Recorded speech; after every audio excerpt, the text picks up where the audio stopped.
There he is. There he is. Stay down, buddy. Haha.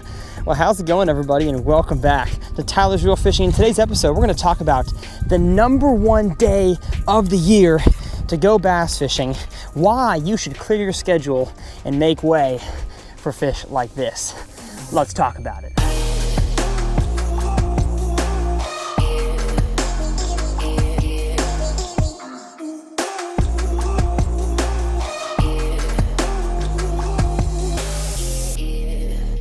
So the most magnificent time of the year to catch a bass is upon us. It is the springtime when everything gets moving, grooving, and shaking. Those bass are moving shallow, and of course the big ones are most ready to bite your lures. How's it going, everybody? My name is Tyler Anderson, and welcome back to TRF. My goal on this channel is to help you guys become better bass anglers with every single video that you watch. And so if you're not subscribed, what the heck are you doing? Join Team TRF, hit that subscribe button. It is free, and of course, it allows you to not miss a single one of my videos. And I wanted to start a few of these videos in 2021 and probably a few throughout the rest of the year by saying that if you have any questions about certain fishing topics, of course, leave them in the comment section below. And if you search on YouTube, Tyler's Real Fishing blank, rattle trap, chatterbait, Carolina rig, pre-spawn lures. I've probably made videos about all those things that are already on YouTube, and of course I'll be making more videos, more in-depth ones this year as well. So make sure you guys, before you say, Tyler, make a video on XYZ, search on YouTube for yourself and find out if I've already made that video. But the topic of this video is the best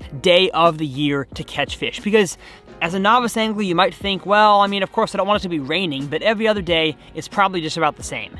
And that is so wrong. When I was first beginning my bass fishing journey, I really didn't understand what weather, what water temperature, what fish, time of the year, and fish with the life cycles had to do with how those fish bite and the likelihood of catching a lot of fish and big fish. And so I want to take the time of this video very, very quickly before we hop into some awesome fish catches. I think I catch 8 or 10 fish in this video and one big one at the very end. And so before we hop into that, I want to go over this info very, very quickly. So get a pen and paper and get ready to take some notes. So we're going to go over the 3 main weather categories when it comes to the springtime: the winter, the pre-spawn, and the spawn. And so we're going to talk about where we were. You know, I'm speaking from a Texas standpoint, and so I know that you guys who live in Oklahoma, Missouri, Minnesota, New York, you guys are quite a bit behind us, so make sure you bookmark this video and watch it again when it comes springtime for your fisheries. But you know, we were in the wintertime, and what characterizes winter? I don't care if it's in a pond or a lake. I don't care if you're kayak fishing or bank fishing. Wintertime has colder water.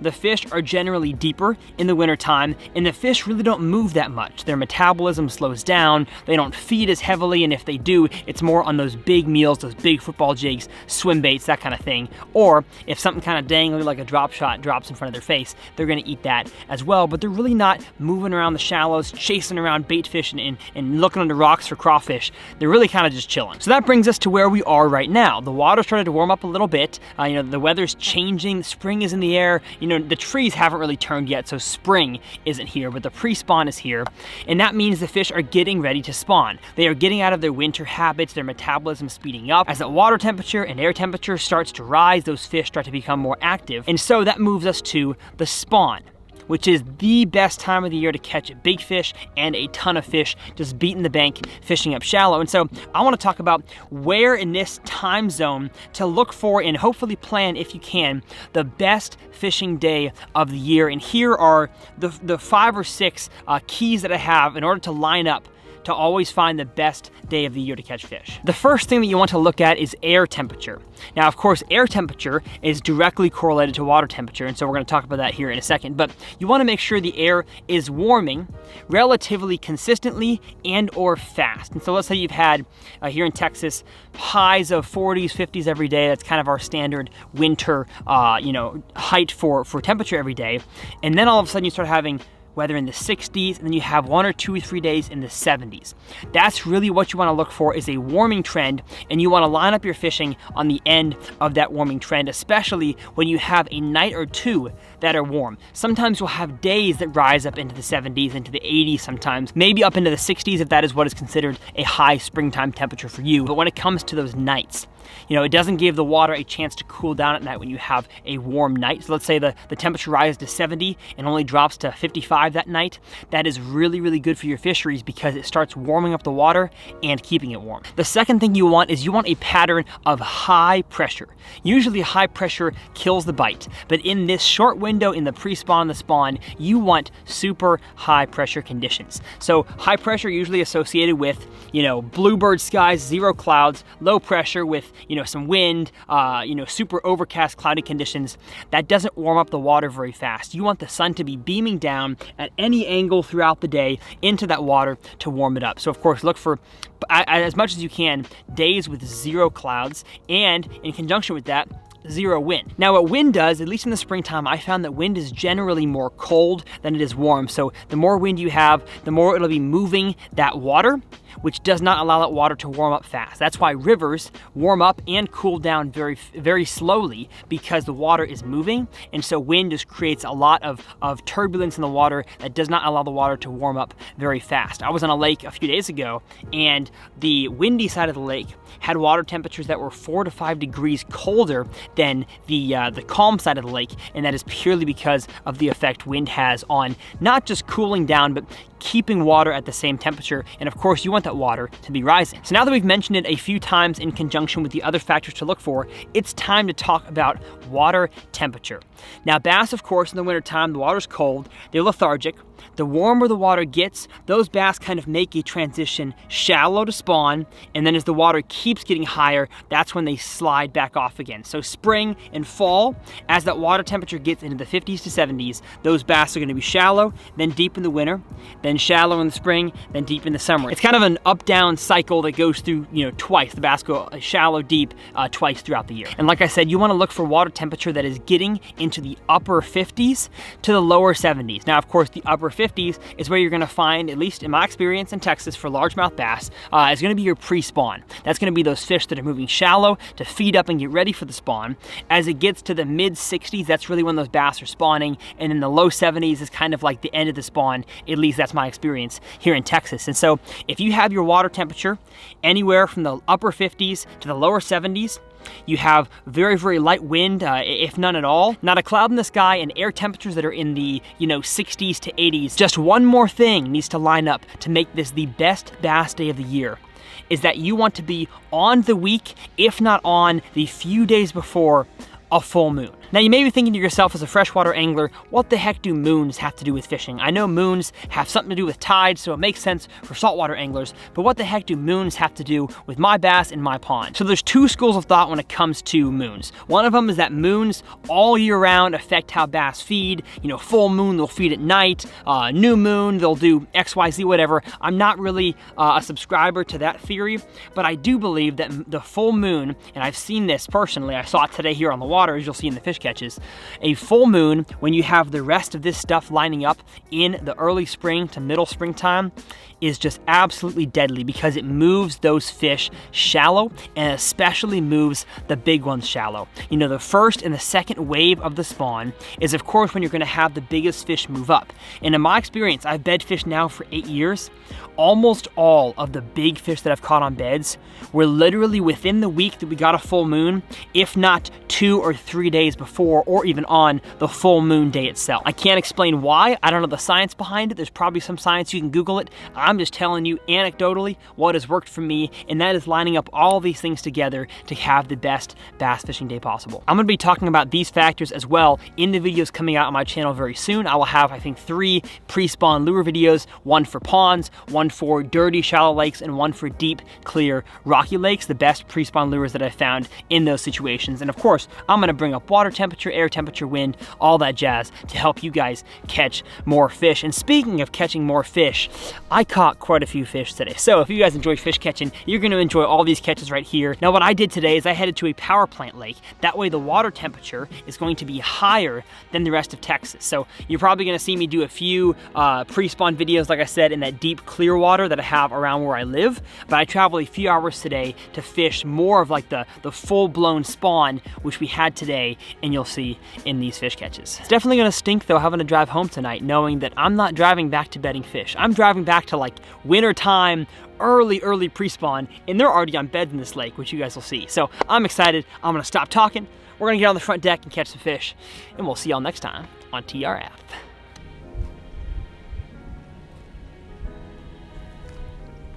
Got him, there we go. Oh, finally got him. Hello, big brother. Oh gosh, you are stronger than you look. Not that big, but really strong. Really strong fish, probably 3 pounds. Bring it up in here, yes sir, let's go. Oh, lost the bait. Beautiful Texas fish right there. Look at that thing. That thing would go 2.5 pounds or so. I'll get him on the Connect scale just to see if I'm right. He might go 3 the more that I look at him. He's a chunky boy. And I will be keeping track of literally the exact number of fish that I catch this year. My fish counter has not come in the mail yet, so I will have a fish clicker, much like SB Fishing TV, if you guys have seen his videos, much like he has. Oh, I was wrong. 2.70. Hey, but you know what? I love me some 2.7s. That's awesome. Thank you, buddy. Skirplush. Got him. Gosh, he was swimming at me with it. That's a nice one. That's a nice one. Hey. That was awesome. I pulled up and I was like, slack, reel, slack. And it's because he was swimming at me with it. Hello, buddy. Bring it in. Nicest one of the day so far. Yes, sir. Actually, wait. Maybe not. They look so much bigger in the water. All right. Still a nice one, though. It's funny. That fish looked like it was about 3 or 4 pounds in the water. All right. Beautiful bass. Thank you, my friend. Go back and do your thing.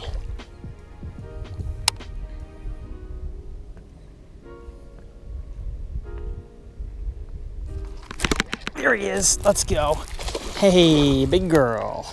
Probably about the same as the rest. Well, seems bigger. Gee, angry one. I'll see if I got your my shaky head in your mouth, so I can release that from you. Hey, bring it in. Hey, now that's the biggest fish of the day. That's an angry 3-pounder right there. Oh, this is fun. Just a good time to get out in the water days like this. And you know what? No giants yet. We're still looking around for the giants, but they're around here. Whether or not we're catching them on beds, like I said, this video is not just about bed fishing. These fish are around here somewhere. And so might have to slide off a little bit, throw a chatterbait, let this crankbait kind of chunk around a Texas rigged ocho. But I could keep bed fishing for fish like that. I'm not gonna pass that up. Thank you, friend. Look at that, swam right back down to defend the nest. Got him, there we go. Hello, buddy. Thanks for chomping down for me. He's a little guy, smallest one of the day. But we had to put on the, you guessed it, if you've been around the channel for a while, the white rage craw on a spot remover jig head. Thanks, my friend. Is that fish number 6? 5? I don't exactly know what it is, but we're catching them and I'm having fun.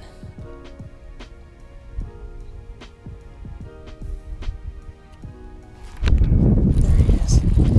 Got one. There's one. Sheesh. Feisty little guy. This here is the male to a bed with a big female. So we're gonna keep the male in the boat. Thank you, friend. Almost as always, roof of the mouth with this bed fishing rig. Right there in the nose. So we're gonna leave this guy in the boat for a few minutes, see if that female gets on the bed.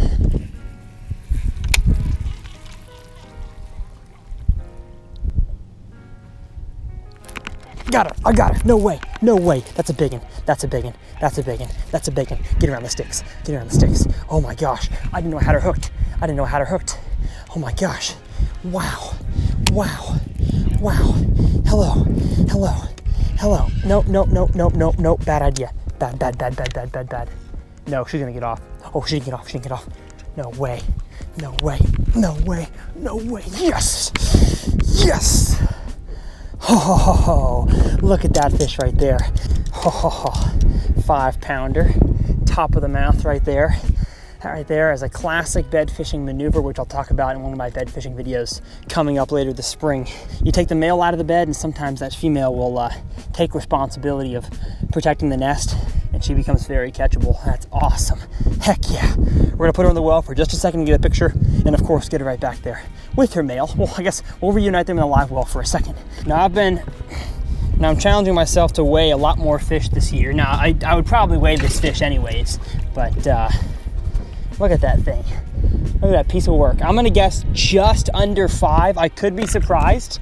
It could be 5.5, but because it's long. I mean, that's a long fish. I think she just laid her eggs too. She looks a bit skinny, but I'm gonna put her on there and see what she weighs.